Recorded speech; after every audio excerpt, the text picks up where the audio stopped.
For 3,000 years, a single story has haunted our myths, a wound that never heals, a curse that kills any hand that touches it. Yet in a hidden world where ancient hierarchies rule, a young woman with no rank or title does the impossible. She places her bare palm on the ravaged chest of a king, and in that touch, a forgotten magic stirs. This is not just a healing, it is a recognition, and it changes everything. This is the world of the Lycan, where strength is law and biology is destiny. Alphas command, betas serve, and omegas, like Ilara, are the invisible support, the gentle healers meant only to soothe minor aches. But the Crimson Scar is different. It is a death sentence etched in flesh, a curse that has slain every warrior and master mage who tried to intervene. As the Alpha King nears his final hour, one question remains. Why would a silent, disregarded Omega walk straight toward a touch that means certain death? King Thuron of the Obsidian Peak was not supposed to be vulnerable. For 2 decades, he had unified the fractured northern territories through sheer force of will and unstoppable power. His reign built modern Lycan society, a billion-dollar empire woven from ancient pact loyalties and cutting-edge human finance. Then, 6 months ago, he led a raid on a rogue faction hiding in the Chernobyl exclusion zone. They were not just rogues. They were cultists, worshippers of forgotten gods, and their alpha struck Thuron with a dagger forged from a meteorite core. The wound did not kill him instantly. It festered. It glowed with a malevolent crimson light, and it began to consume him from the inside out. This was the Crimson Scar. It defied every law of Lycan biology. Their kind heals from nearly any injury in minutes, but this curse actively fought their regeneration, feeding on their innate magic. The royal physicians, all brilliant betas, and even a few esteemed alphas from the healing arts were baffled. Their poultices turned to ash. Their surgical silver instruments melted when they touched the wound's edges. The first healer to attempt a direct energy transfer, a powerful alpha named Marcus, made contact for 3 seconds. The curse shot up his arm like lightning. He was dead before he hit the floor, his own heart crystallized in his chest. The news sent shockwaves through the Lycan High Council. Thuron was the linchpin holding a delicate peace. Without him, a dozen ambitious alphas would tear the territories apart in a war for succession. A covert medical conference was summoned at Obsidian Peak. Specialists were flown in from every continent. A renowned scholar, an alpha historian named Vedrick, was the one who found the parallel. He presented his findings in the war room, a massive screen showing ancient texts beside images of Thuron's ravaged torso. The Chernobyl cultists didn't invent this, Vedrick stated, his voice grim. They weaponized a myth. This matches the description of the eternal wound from the Mahabharata, inflicted upon the warrior Ashwatthama, cursed to wander the earth for 3,000 years with injuries that never close, that bleed perpetually as punishment. A hushed silence fell. They were no longer fighting a disease. They were fighting a story, and stories are harder to kill. The Council's solution was brute force. If magic fueled the curse, they would overwhelm it with more magic. They gathered 7 of the strongest alphas, a circle of immense power, to perform a forced purification ritual. For 12 hours, they channeled their collective will into the king. The chamber hummed with energy, and for a moment it seemed to work. The glow dimmed. Then it recoiled. The feedback blast through the 7 alphas across the room like ragdolls. 2 fell into comas. The scar burned brighter than ever, now pulsing in time with Thuron's fading heartbeat. The message was clear. Direct challenge only made it stronger. Panic, for the first time, began to seep into the stone corridors of the stronghold. In the shadow of this escalating dread, life in the lower ranks went on. In the fortress's extensive infirmary, far from the council's frantic debates, worked Ilara. At 24, she was an Omega, the lowest rung on the Lycan social ladder.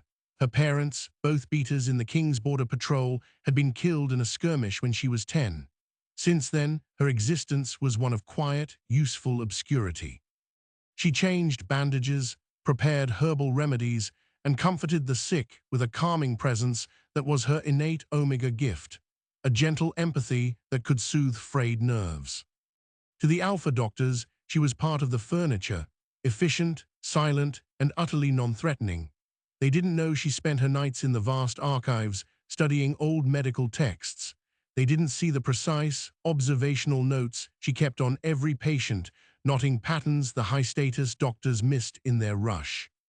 And they certainly never considered that her omega nature, her very biological design to be receptive and nurturing, might allow her to perceive magical ailments not as enemies to be conquered, but as wounds to be understood. Ilara watched the parade of arrogance fail. She saw the brilliant alpha surgeon, Dr. Kale, scoff at folk remedies before his instruments failed. She listened as the council debated throwing more raw power at the problem. A deep, instinctual certainty grew within her. They were all wrong. The curse wasn't a lock to be broken by a bigger hammer. It was a cry of pain, metastasized into malice. One evening, she found Vedrick the historian in the library, looking defeated. "Scholar Vedrick," she said softly, making him jump, Omega's rarely initiated conversation with alphas. The myth of Ashwatthama, the curse was punishment for a transgression, yes, not random violence. Vedrick peered at her, intrigued. Yes, he attacked the unborn. The curse was a sentence of endless suffering, a perpetual reminder. Then isn't the curse itself a kind of suffering? Ilara asked. What if it doesn't need to be overpowered? What if it needs to be acknowledged, released? Vedrick stared, a spark igniting in his eyes. An Omega's perspective, a resolution, not a battle, by the gods, child, that might be the one thing they haven't tried. But time had run out. King Thuron's condition entered its final, precipitous decline. The curse's glow now illuminated his entire chambers. His once formidable body was wasting away, the sinister light the only vibrant thing about him. The council gathered for what they believed was a death watch. In a final, desperate move, they approved a catastrophic plan to use a forbidden artifact, the Soul Siphon Stone, to try and draw the curse out into a vacuum chamber. It was a gamble that risked vaporizing the king and half the mountain. The chamber was cleared of all but essential personnel. The stone, a dark obsidian orb, was activated. A low whine filled the air. Ilara, having delivered a final round of palliative tonics, was ordered to leave. As she turned to go, she saw the siphon stone's beam latch onto the crimson scar. Thuron's back arched in silent agony. The scar reacted violently, not flowing out, but digging deeper, tendrils of red light burrowing toward his heart. The alpha technician at the controls shouted, "It's rejecting the pull, it's going to implode." They were going to kill him. Without a thought, without a sound, Ilara did the one thing no one else dared to do. She walked past the shouting alphas, past the buzzing machinery of war, and directly to the king's side. She looked at the raging, cursed wound, not with fear or aggression, but with a healer's calm assessment. And then, as the room froze in horror, she reached out. She placed her bare, ungloved, utterly unprotected hand directly onto the center of the glowing, deadly scar. A collective scream died in every throat. They waited for her to be blasted apart, for her flesh to wither, but instead, the violent, pulsating light stilled. For the first time since it was inflicted, the crimson scar grew calm under her touch. Ilara closed her eyes, her voice a whisper only the king could hear. "I see your pain," she said, "and I am not afraid." The curse recognized her.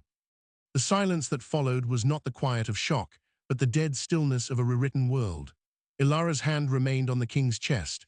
The crimson light, which had been lashing out like a trapped star, softened into a gentle, pulsing glow. It did not retreat, it settled. Under her palm, the furious heat cooled to a warm, almost living temperature. King Thuron, who had been rigid with agony for weeks, let out a shuddering, deep breath. His eyes, clouded with pain, flickered open. They found Ilara's face, and in them was not the commanding glare of an alpha, but the bewildered relief of a man pulled back from an abyss. Chaos held in suspension erupted. The head physician, Alpha Kale, roared, "Get her off him, she's interfering with the siphon." But Vedrick the historian was faster, throwing out an arm to block the guards. Look at the monitors." The vital signs, which had been spiraling into catastrophic failure, stabilized. The curse's energy signature, which had been a jagged, destructive wave on the screens, transformed into a smooth, rhythmic pulse. It was no longer attacking Thuron's life force. It was, impossibly, harmonizing with it. Ilara, in a trance of focus, was barely aware of the shouting. A flood of sensation and memory, not her own, poured into her through the point of contact. She saw visions of a desolate, irradiated forest. She felt the cultist Alpha's fanatical rage, his twisted belief that by cursing the strongest king, he was making an offering to the old, hungry gods of the zone.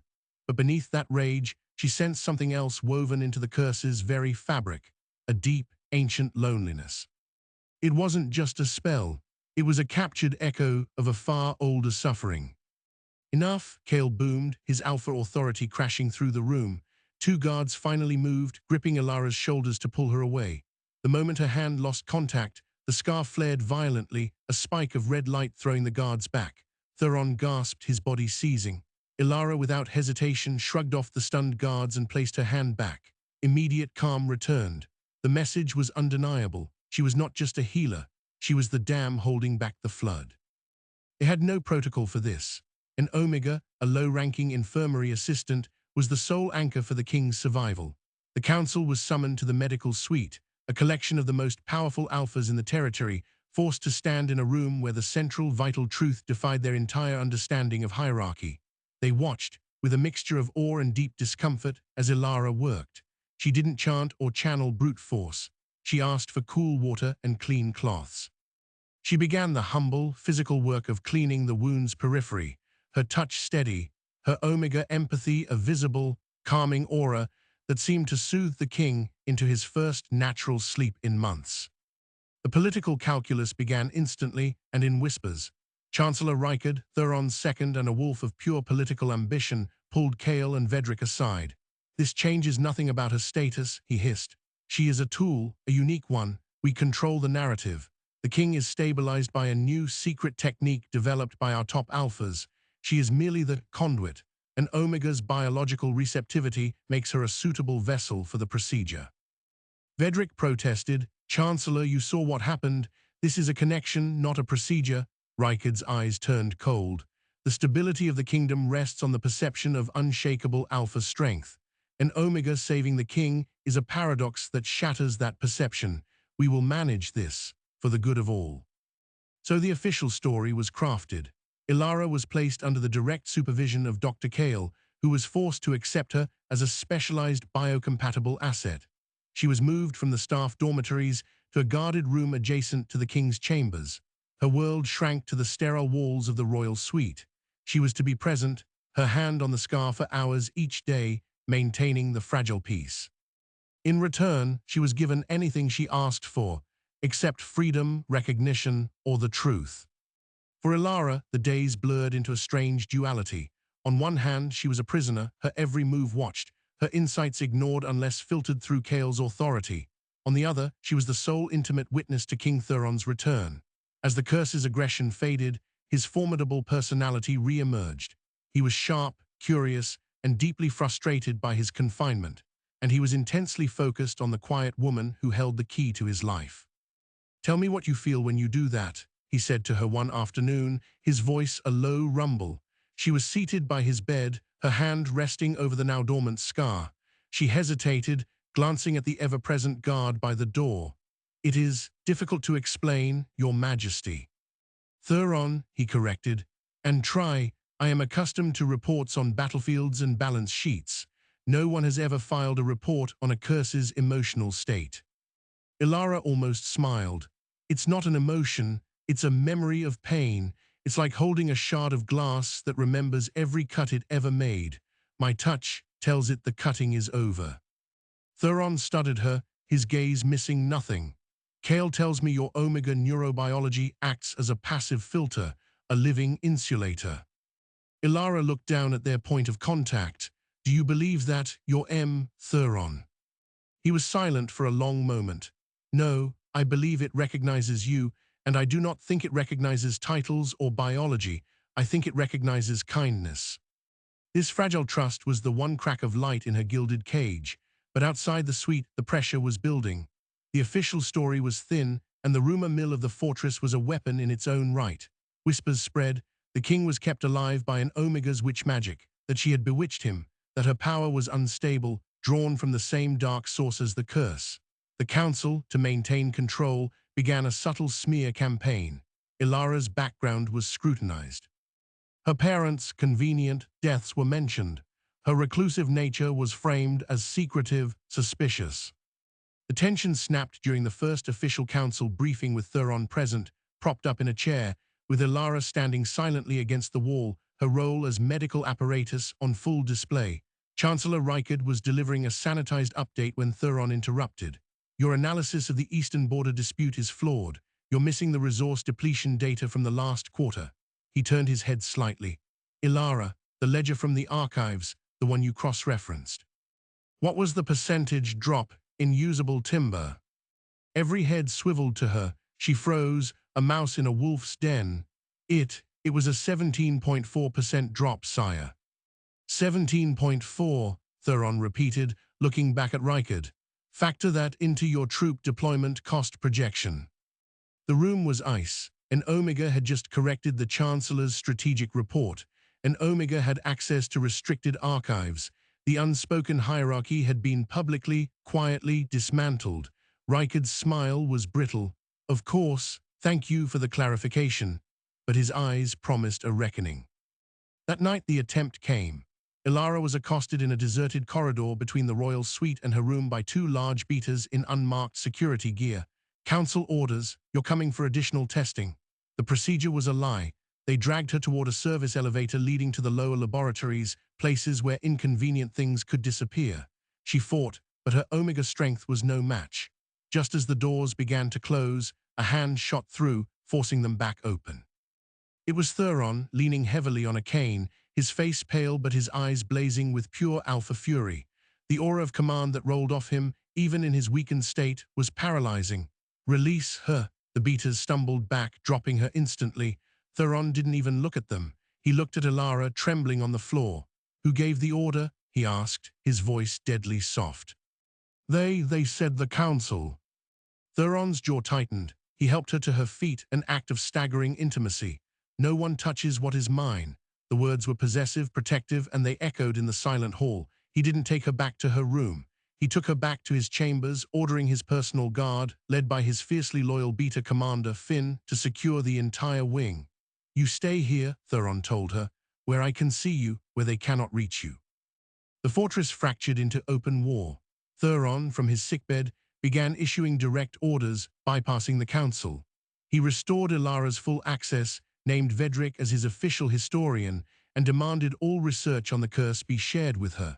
Chancellor Rykard and his faction responded with bureaucratic sabotage, delaying resources, spreading fear among the lesser alphas. The kingdom was now divided between a king whose authority was rooted in a miracle, and a council whose power was rooted in tradition and fear. And in the middle of it all, Ilara and Vedrik made a breakthrough, working through the night, cross-referencing the curses, memories, with ancient Celtic lore Vedrik had uncovered. They found it. The parallel wasn't just to Indian myth.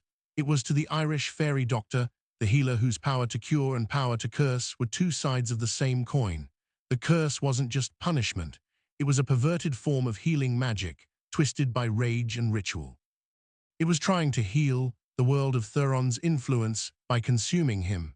And the only way to break it completely was not to fight it, but to fulfill its purpose, to perform a true act of healing so profound it would satiate the magical imperative woven into it. We need to go to the source, Ilara said, her face lit by the glow of the archival screen. The Chernobyl zone, the place where the rage and the ritual happened. We have to heal the wound there, in the place it was born. Vedrik paled. That is madness. The radiation, the residual magic, the cultists who may remain. It's the only way, she insisted. The curse is a knot. We can't untie it from here. We have to go to the other end of the string. When she presented the theory to Thuron, he didn't refuse. He saw the ruthless logic in it, but he also saw the trap. Rykard will never authorize the resources, and if I order it, he will call it the delirium of a sick king and move to seize regency. Then we don't ask for authorization, Ilara said, a steel in her voice that hadn't been there before. We have to go, in secret, before the council moves against you or me again. The plan was insane. A small, covert team, Thuron, Ilara, Vedrik, and Commander Finn with two of his most trusted guards. They would use a forgotten supply route, claim a routine perimeter scan, and disappear into the human world before crossing into the zone.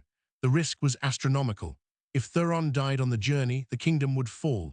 If they were caught by the council, it would be treason. If they failed in the zone, they would die in a poisoned wasteland. On a moonless night, they moved. Dressed in nondescript gear, they slipped through the fortress's underbelly. Every shadow seemed to hold a watching eye. As they reached the concealed exit, a freight door used for winter supplies, Finn paused, his hand on his weapon. "Clear," he whispered. They stepped out into the biting cold of the mountain night, the lights of the fortress shrinking behind them. They were committed. They were fugitives. And ahead lay a journey into the heart of the world's most toxic ruin, chasing a cure that existed only in myth and the quiet certainty of an Omega healer who had dared to touch a king. But as their stolen transport sped into the dark, a light flickered on in Chancellor Rykard's office high in the fortress. He watched their thermal signatures fade on a satellite monitor. A slow, cold smile spread across his face. He had not stopped them. He had let them go. Because sometimes the easiest way to be rid of a problematic king and his inconvenient savior is to let them walk into a grave of their own choosing. He picked up a secure phone. "The package is in transit. Alert our friends in the zone. The king is coming. Make sure he never comes back." The journey from the Alpine fortress to the poisoned forests of Ukraine was a descent into a different kind of hell. Using human identities and back-channel routes, the small team moved like ghosts. For Thuron, every mile was agony. The crimson scar, which had been placid under Ilara's daily care, began to thrum with renewed malice the farther they got from her sustained touch. She could only offer brief periods of contact in the back of their rented van, each session a temporary dam against a rising tide of pain. The king endured it in silence, his jaw clenched, his focus absolute. This was no longer just about healing, it was a race. They crossed into the Chernobyl exclusion zone under the cover of a radioactive dust storm. The landscape was a monument to silence. Skeletons of buildings were swallowed by aggressive, mutated foliage. The Geiger counters they carried clicked with a frantic, insectal rhythm. This was a place where nature, twisted by magic and radiation, had become a predator. Vedrik navigated using a blend of satellite maps and descriptions from the cultists' captured grimoire. "The ritual site should be near the village of Kapachi," he said, his voice muffled by his respirator. "A place they called the Heartwood Glade." They found it as dusk bled the color from the world. The glade was a clearing where the trees had grown in a perfect, terrifying circle, their bark blackened and weeping a sap that glowed faintly blue. In the center was a stone altar, stained dark, and above it, the air shimmered with a palpable wrongness, a scar on reality itself. This was the source. The moment Ilara stepped into the clearing, she felt it. A sympathetic vibration in her bones, an echo of the wound on Thuron's chest. The crimson scar on the king blazed to life, not with pain, but with a terrible, pulling hunger. It wanted to go home. Commander Finn and his guards took up positions, their weapons scanning the rotten tree line. The silence was too deep. "It's a perfect ambush site," Finn growled. "We're exposed." No sooner had he spoken than the shadows moved. Figures emerged from behind the twisted trees, not with the frantic zeal of fanatics, but with the calm, coordinated precision of soldiers. They were dressed in advanced tactical gear, their faces obscured by respirators with filtered lenses. These were not the ragged cultists from the initial intelligence reports. These were professionals. A voice, electronically distorted, crackled from a speaker. "King Thuron, you have saved us the trouble of a siege. Lay down your arms and submit the Omega to us. Your death will be quick." Thuron straightened, pushing Ilara behind him. "Rykard's mercenaries," he snarled. "He didn't just want me dead. He wants her power for himself." The betrayal was now complete and militarized.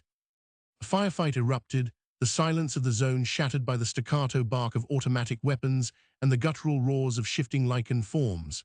Finn and his guards were outnumbered and outflanked. The mercenaries used the toxic terrain to their advantage, firing from cover and fadding back into the radioactive mist. A stray round grazed Vedrik's leg, dropping the historian. A guard was dragged screaming into the thicket, his cries cut short. They were being picked apart. In the chaos, Ilara acted on pure instinct. She grabbed Thuron's hand and pulled him toward the stone altar, the epicenter of the curse's power. "We have to do it now, while there's still time." They stumbled to the altar stone. The air above it walked like a heat haze. Thuron grimaced, the scar on his chest now pulling so hard it seemed it would tear his soul out. "What do I do?" he shouted over the gunfire. "Give it to me," Ilara cried. "What?" The pain, the memory, the rage, all of it, don't fight it anymore, let it go through me. It was the ultimate gamble of her theory. She was not a shield, she was a conduit. She placed both hands on the scar. This time she didn't try to calm it. She opened herself completely, her Omega empathy becoming a void, a pathway. Now Thuron. With a final, mighty roar that was part agony and part defiance, King Thuron stopped resisting. He let the curse flow. A torrent of crimson energy, a river of captured suffering and ancient malice, surged out of him and into Elara.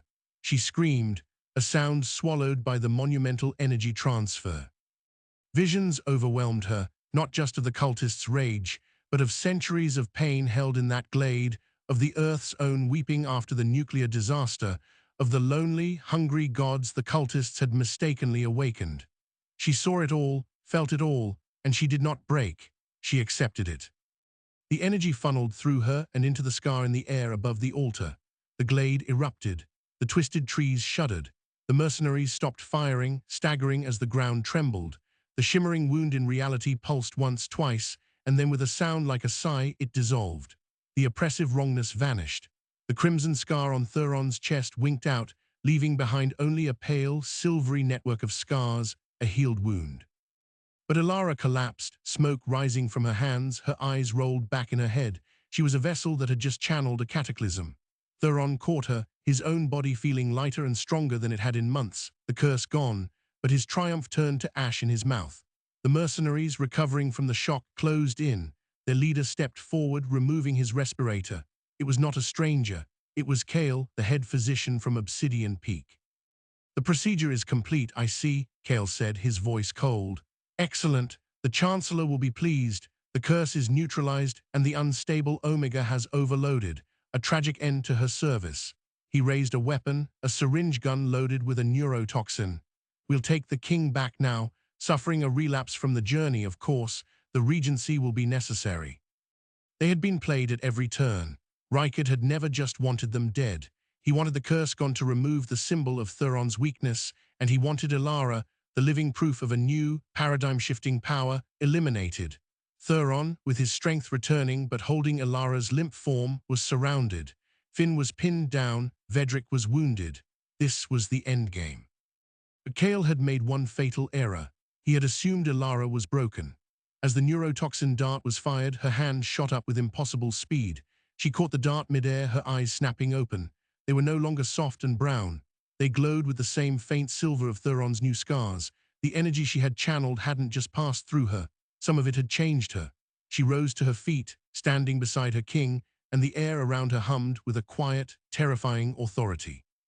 "You speak of instability, Doctor," Elara said, her voice layered with echoes.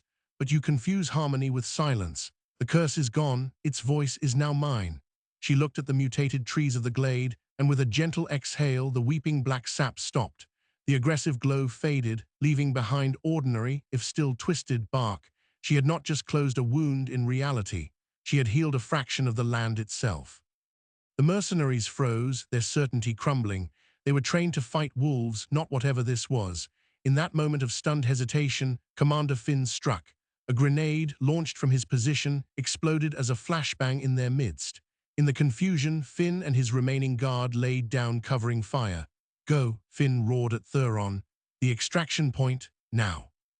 Thuron didn't need to be told twice. He grabbed Elara's hand, her touch now cool and steady, and they ran, Vedrik limping beside them, supported by the last guard. They vanished into the toxic forest, leaving the glade and a reeling Kale behind. They had survived the trap, broken the curse, and unleashed a new power. But they were still stranded in the heart of a radioactive wasteland, hunted by their own people, with the true architect of the betrayal waiting for them back in a kingdom that now believed its king to be dead or deranged. As they navigated the poisonous woods toward a desperate extraction plan, a new signal reached Finn's secure radio. It was a coded message bouncing off a private satellite. It was from an unexpected ally within Obsidian Peak. The message was brief: Regency Council forming in 6 hours, Rykard consolidating, proof of life and cure needed for Counterstroke. Asset Gamma is en route to your coordinates. He has the package. Asset Gamma, Thuron knew the code name. It was reserved for only one person, The king's own brother, Arik, who had been exiled years ago for his radical belief in dissolving the rigid Alpha-Omega hierarchy. The brother Thuron had cast out was now their only hope for getting home, and he was bringing the package, something that could turn the tide against Rykard. But as they huddled in the rusted shell of an abandoned bus, listening to the distant howls of something not wolf nor man in the dark, a terrible new realization dawned. The curse was gone, but it had been a lock on a door, and in healing it, Ilara had unwittingly turned the key. Something else, something older and hungrier that the cultists had been worshipping, had just been let out, and it was now awake and very, very interested in the woman who carried the echo of its prison. Aset Gamma arrived not with a whisper, but with the roar of twin turboprop engines cutting through the radioactive fog. A rugged, modified cargo plane, painted in non-reflective matte black, descended on a perilous stretch of abandoned highway. From it emerged Arik Hale. He was Thuron's mirror in build, but where the king was controlled intensity, Arik was wild, restless energy. His gaze went first to his brother, whole and standing tall, then to the silver-scarred wound on his chest. A slow grin spread across his face. Told you that old hierarchy would bite you in the ass one day, brother. Then his eyes found Ilara, and the grin softened into something like recognition. And you must be the key that turned the lock. The package was not a weapon. It was a person. Arik ushered forward a nervous, sharp-eyed man in rumpled clothing, Alistair Fry, the chief forensic accountant for the Lycan High Council's treasury. Fry had been in hiding for weeks, fleeing Rykard's purges. In his possession was a data core containing every illicit transaction, every embezzled fund, and every covert payment Rykard had made to the mercenary group, to Kale, and to human officials to cover their tracks. It was the complete financial skeleton of the coup. He was planning to bankrupt the traditionalist factions and buy the loyalty of the rest, Fry stammered. He calls it the modernization. The plane became a war room at 20,000 feet. Thuron, his strength returning by the hour, crafted the counterstroke with cold precision. They would not storm the gates. They would use Rykard's own weapon, information, against him. Arik's network of exiles and sympathizers, wolves who believed in a society beyond rigid designations, was activated. The data was packaged, not as an accusation, but as a revelation. Meanwhile, Ilara sat apart, her silver-tinged eyes watching the mutated landscape fall away below. The echo of the ancient hunger was a faint pulse in her veins, a silent passenger. Vedrick, his leg bandaged, studied her with concern. What did we awaken, child? Ilara could only shake her head. Something that was waiting. I don't think it's evil. I think it's lonely. And now it knows I can hear it. Their return to Obsidian Peak was not a secret arrival. It was a spectacle. At the exact moment Chancellor Rykard stood before the packed Grand Hall to formally declare the Regency, citing the king's fatal illness and tragic loss in the zone, the massive main doors blew inward. Not with force, but with a coordinated electronic pulse that killed the lights and activated every screen in the complex.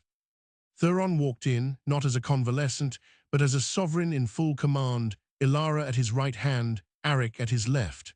The footage of Kale in the glade, ordering the king's death, played on a loop on the giant display.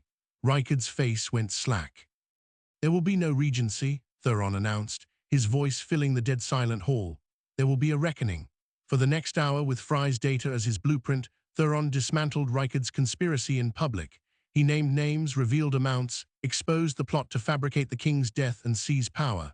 The council, many of whom had been swayed by Rykard's promises of a more efficient rule, sat in stunned horror. They had not signed up for treason. When the royal guard moved to arrest Rykard, the Chancellor made one last, desperate move. He appealed to the deepest Lycan prejudice.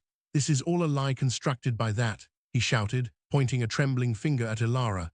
"That creature you keep at your side, she is not one of us. She consorts with the old darkness in the zone. She has bewitched the king and now seeks to bewitch you all. She is an Omega playing at power." The room tensed. The ancient fear of the unknown, of magic that defied their neat biological order, flickered in many eyes. This was Rykard's final trap, to force Thuron to choose between his mate and the unity of his people. Thuron stepped forward, about to roar the room into submission, but Ilara gently touched his arm. She stepped past him, facing the assembled might of Lycan society alone. "You are right, Chancellor," she said, her voice clear and carrying. "I am an Omega. My biology is to nurture, to support, to heal."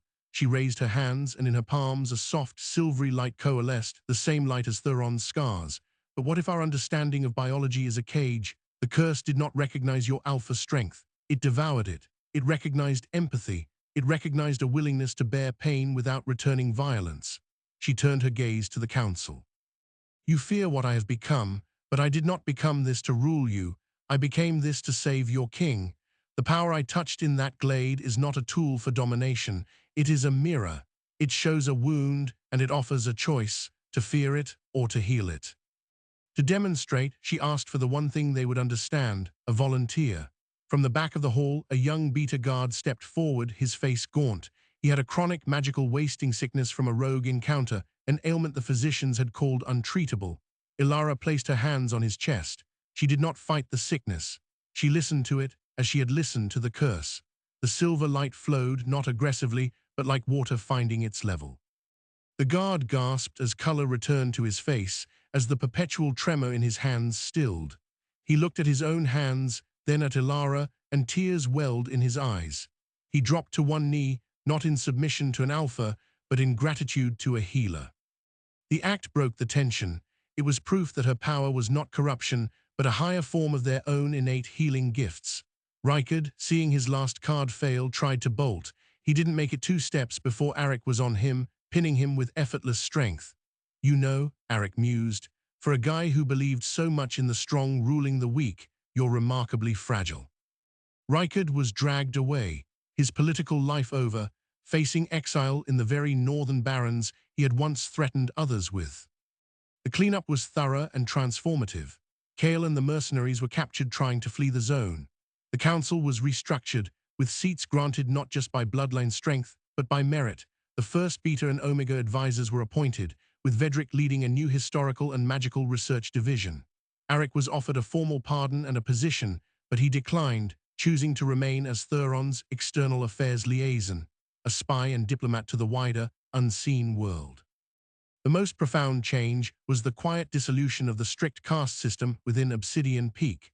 It wasn't abolished by law that would cause rebellion, but by demonstrated truth. Omegas were encouraged to train in advanced medicine. Betas took on leadership roles in logistics and strategy. Alphas who excelled at healing were celebrated, not sidelined.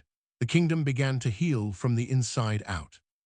For Ilara and Theron, the bond that had begun with a touch on a cursed wound deepened into a true partnership. He ruled the territory. She founded and led the Aegis Sanatorium, a center for treating magical ailments and training healers of all designations. Their connection was the engine of the new era. But the final surprise was not about politics or power. It arrived one evening, 6 months after their return, as Ilara walked in the fortress's highest garden. The air grew cold, and a presence, vast and ancient, brushed against her mind. It was the hunger from the zone, but the feeling it projected was not malice. It was a question accompanied by an image, a world not of toxic ruins, but of lush, healed forests. It was offering a bargain. It had been awakened by the healing of the curse, and it remembered what it was before the nuclear fire and the cultists' rage, a spirit of the land itself. Ilara realized the truth. The ancient hunger wasn't a monster. It was the wounded soul of the zone, and it had mistaken her healing power for a promise. It wanted her to help heal its home. She brought this to Theron and the council. The decision was monumental. It meant committing resources to a long-term, seemingly impossible project, the magical and ecological remediation of Chernobyl. But it also meant forging an alliance with a primordial power. They said yes. The first joint expedition, led by Ilara and guarded by Theron's best, returned to the Heartwood Glade not as fugitives, but as pioneers. As Ilara placed her hands on the blighted earth, the silvery light spread from her fingers, and this time the ancient presence flowed with her, not as a passenger, but as a partner. The first clean blade of grass pushed through the gray soil. It was the beginning of a new story. The cursed wound that killed anyone who touched it was gone. In its place was a healed king, a transformed queen, and a kingdom that had learned a terrifying, beautiful lesson, that true strength isn't about dominating the different, but about integrating it. The Omega healer had not just saved a life, she had cracked the foundation of a world, and from the cracks, a better one was growing. The final piece was set. The story had reached its end and its beginning. So what does the legend of the Crimson Scar and the Omega healer leave us with? It's more than a tale of supernatural romance or political intrigue. It's a blueprint for a revolution that happens not with a sword, but with a touch. For 3,000 years, the story of the eternal wound was a warning about punishment. Now, it's a testament to a different truth, that the most resilient chains are not made of iron or magic, but of ideas. Ideas about who is allowed to be strong and what strength is allowed to look like. Elara and Thuron's story forces a question that echoes far beyond their fictional world. What latent potential is being wasted in our own societies because we've mislabeled it as weak? The Omniverse genre, at its best, isn't just about fantasy biology. It's a sandbox for exploring power dynamics, consent, and the radical idea that a system built on rigid dominance might be its own kind of curse. A curse that can only be broken by the very qualities it dismisses. The real magic of this narrative is its psychological foundation. We, as an audience, are wired to root for the underdog. We see ourselves in the overlooked, the undervalued, the quiet person in the background who knows they could do more if given the chance. When Elara places her hand on that deadly wound and doesn't flinch, it's a fantasy of validation for anyone who has ever been told they aren't enough. It's the ultimate revenge of competence over arrogance. This is why these stories stick. They nurture hope that our own hidden depths might one day be recognized, that our unique perspective might be the key to solving a problem that has stumped everyone else. They remind us that healing, whether of a body, a relationship, or a broken system, often requires listening to the pain instead of trying to shout over it. From the cursed kings of ancient myth to the billion-dollar empires of modern paranormal romance, the pattern is clear. We are endlessly fascinated by the moment the world turns upside down and the person on the bottom becomes the most essential piece on the board. It's a satisfying, thrilling, and deeply human fantasy. If this journey from a deadly curse to a healed kingdom captivated you, you're not alone. These narratives dominate because they tap into something fundamental. So do me a huge favor. If you found this exploration of power, healing, and hidden strength compelling, hit that like button. It helps more people discover these deep dives. Share this video with a friend who loves dissecting the stories behind their favorite tropes. And most importantly, subscribe to the channel and ring the notification bell. We break down a new viral story formula every week, uncovering the hidden architecture of the tales that capture our collective imagination. Let me know in the comments below, what's one Omega trait, empathy, patience, quiet observation that you think is secretly a superpower in our world? I read every single one. Until next time, keep questioning the stories you're told. You never know what world you might help heal.